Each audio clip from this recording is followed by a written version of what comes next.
తాకట్లో ఉన్న మీ బంగారాన్ని విడిపించి ఆ రోజు ఆన్లైన్ రేటుకి కొంటాం. Sharma gold company.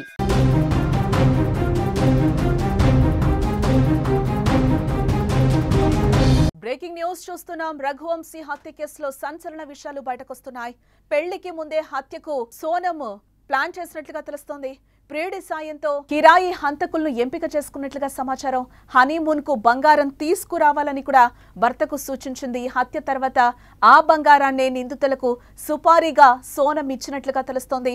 నాకేం తెలియదంటూ కూడా నాటకాలు ఆడుతుంది ఇప్పుడు సోనం. పెళ్లికి ముందే భర్త హత్యకు ప్లాన్ వేసింది. పక్కా స్కెచ్ తో హనీమూన్ కు తీసుకెళ్లింది. డార్లింగ్ మెడలో బంగారం వేసుకో బాగుంటుంది అంటూ ప్రేమ వలకపోసింది. ఆ క్షణం తెలియదు ఆ బంగారాన్ని సుపారీగా తనను హత్య చేయిస్తుందని. కొత్తగా పెళ్లై క్షణంలో తనపై భార్య చూపిస్తున్న ప్రేమను చూసి పొంగిపోయిన రఘువంశీ భార్య చెప్పినట్టే డైమండ్ ఉంగరం, బంగారు చైను, బ్రేస్లెట్ ధరించాడు. ఇవి మాత్రమే కాకుండా తాజాగా ఈ కేసులో మరిన్ని కొత్త విషయాలు వెలుగులోకి వస్తున్నాయి. బయటకొస్తున్న ఒక్కో నిజం నివ్వెరపరుస్తోంది. సోనం మామూలు కిలేడి కాదని తెలుస్తోంది. ఇష్టం లేకపోయినా రఘువంశీని పెళ్లి చేసుకుని ఆ తర్వాత అడ్డు తొలగించుకోవాలని ప్రియుడితో కలిసి ప్లాన్ వేసింది. అందుకు ఆపరేషన్ హనీమూన్ ఎంచుకుంది. హనీమూన్ కు సంబంధించిన టికెట్ బుకింగ్స్, ప్లానింగ్ వంటివన్నీ కూడా సోనమే చేసింది.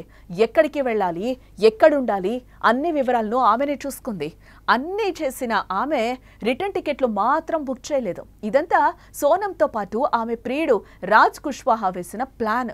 పక్కా మాస్టర్ స్కెచ్ తో మే 11వ తేదీన వివాహం జరగ్గా 20వ తేదీన వీరిద్దరూ హనీమూన్ కోసం మేఘాలయకు భర్తను తీసుకెళ్లింది. 2-3 రోజులు బాగానే భర్తతో తిరిగింది. ఇక అప్పటికే వారున్న ప్లేస్ కు వచ్చేసిన సుపారీ గ్యాంగ్ రఘువంశీని చంపేసింది. 22వ తేదీ నుంచి వారు కనిపించకుండా పోగా 11 రోజుల తర్వాత రఘువంశీ మృతదేహం లభ్యమైంది. రఘువంశీ మృతదేహం లభ్యమైన రోజుల వ్యవధిలోనే సోనం ప్రత్యక్షమై కొత్త నాటకానికి తెరలేపింది. అడ్డంగా దొరికిపోయినా కూడా నిజాన్ని ఒప్పుకోవడం లేదు సోనం. నన్ను ఎవరో కిడ్నాప్ చేశారని, తనకు ఏం తెలియదని అంటూ చెప్తోంది. కానీ పోలీసులు మాత్రం పక్కా ఆధారాలు సేకరించి అసలు నిందితురాలు సోనమే అని చెప్తున్న పరిస్థితి కనిపిస్తోంది.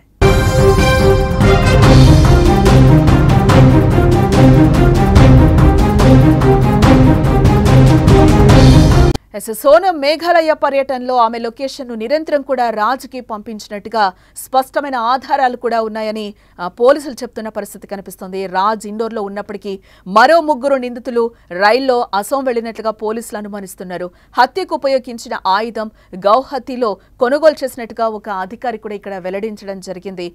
అల్బర్ట్ ఫెడ్ అనే టూరిస్ట్ గైడ్ తెలిపిన ప్రకారం మే 23న దంపతులు హిందీ మాట్లాడే 3 వ్యక్తులతో కలిసి నంగ్రియేట్ నుంచి మౌలాఖ్యాట్ వైపు వెళ్లినట్లుగా చూశానని కూడా అంటున్నాడు. ఇది హత్యకు ముందస్తు పథకం ఉందనే అనుమానానికి బలం చేకూరుస్తుందని కూడా పోలీసులు అంటున్నారు. ఇక ఈ కేసు ఇప్పుడు కుటుంబ పరువు, ప్రేమ, సామాజిక ఒత్తిళ్లు, వ్యక్తిగత స్వేచ్ఛ మిళితమై విచిత్ర మలుపులు తిరుగుతోంది. సోనం తండ్రి దేవిసింగ్ మాత్రం ఈ ఆరోపణలు ఖండిస్తున్నాడు.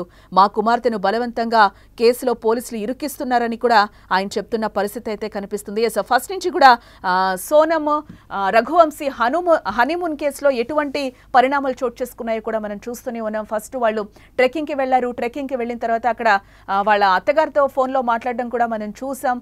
ఆ ఆడియో కూడా బయటకు వచ్చిన పరిస్థితి కనిపిస్తోంది. ఆ ట్రెక్కింగ్ చాలా లోపలికి, ఆ లోయలో కూడా రఘువంశీ పడిపోయినట్లుగా తెలుస్తుంది. కొన్ని విజువల్స్ కూడా మనం ఇక్కడ స్క్రీన్ మీద చూస్తున్నాం. అక్కడ వాళ్ళు ఎక్కడికైతే వెళ్లారో ట్రెక్కింగ్ కి వెళ్లిన ప్లేస్ లో అయితే అక్కడ మనం చూడొచ్చు మేఘాలయలో. ఎందుకంటే వాళ్ళు అక్కడ ఒక యాక్టివా తీసుకున్నారు. ఆ లోకల్లో మొత్తం తిరగడానికి అక్కడికి వెళ్ళిన తర్వాత సోనం కొంత దూరం వెళ్లి కూడా అక్కడ ఫోన్ మాట్లాడి మళ్ళీ రఘువంశీ దగ్గరికి వచ్చిన విజువల్ కూడా మనకి క్లియర్ గా అక్కడ కనిపిస్తుంది.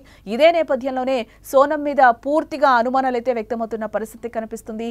ఈమె ఏమన్నా చేసిందా అని చెప్పి అత్తగారితో అక్కడ ఫోన్ లో కూడా మాట్లాడిన పరిస్థితి మనం చూసాం. అన్ని కూడా క్లియర్ గా ఆమె చెప్పిన పరిస్థితి కనిపిస్తుంది. మేము ట్రెక్కింగ్ కి వెళ్తున్నామని కూడా మాట్లాడింది. ఇదంతా మాట్లాడిన తర్వాత కొద్ది క్షణాల్లోనే మనకి రఘువంశీ కనిపించకుండా పోయిన విషయం అయితే అర్థమవుతుంది. ఆ లోయలో పడిపోయి పక్కన స్కూటీ పడిపోయి ఉన్నాయి అని కూడా పోలీసుల ఎంక్వైరీలో వెళ్తే తేలింది. అక్కడ వాళ్ళు వెళ్లిన ట్రెక్కింగ్ ప్లేసెస్ కూడా చాలా కొంచెం కఠినమైన ప్లేసు. కొన్ని జంటలు మిస్సింగ్ అయ్యాయని కూడా గతంలో కొంతవరకు రూమర్స్ వచ్చిన పరిస్థితి అయితే కనిపిస్తుంది. ఇదే నేపథ్యంలో మేఘాలయ ప్రభుత్వం కానీ పోలీసులు కానీ ఈ కేసుని చాలా కఠినంగా తీసుకున్నారు. దీన్ని చేస్ చేయడానికి కూడా వాళ్ళు వెనకాడలేదు. అందులో భాగంగానే ఈరోజు సోనం చేసిన విషయాలన్నీ కూడా బయటకు వస్తున్న పరిస్థితి కనిపిస్తుంది. పెళ్లికి ముందే భర్తకు హత్య ప్లాన్ వేసింది, పక్కా స్కెచ్ తో హనీమూన్ కు తీసుకెళ్లింది. డార్లింగ్ మెడలో బంగారం వేసుకో బాగుంటుంది అంటూ కూడా ప్రేమ వలకపోసింది. ఆ క్షణం తెలియదు ఆ బంగారాన్ని సుపారీగా తనను హత్య చేస్తుందని. కొత్తగా పెళ్లై క్షణంలో తనపై భార్య చూపిస్తున్న ప్రేమను చూసి పొంగిపోయిన రఘువంశీ భార్య చెప్పినట్టే డైమండ్ ఉంగరం, చైను, బ్రేస్లెట్ అన్ని కూడా ధరించి టూర్కి రావడం జరిగింది. ఇవి మాత్రమే కాకుండా తాజాగా ఈ కేసులో మరిన్ని కొత్త విషయాలు కూడా వెలుగు చూస్తున్నాయని చెప్పి కూడా పోలీసులు చెప్తున్న పరిస్థితి కనిపిస్తుంది. ఒక్కో విషయం కూడా నివ్వెరపరుస్తుంది. సోనం మామూలు లేడీ కాదు అని చెప్పి కూడా అంటున్నారు.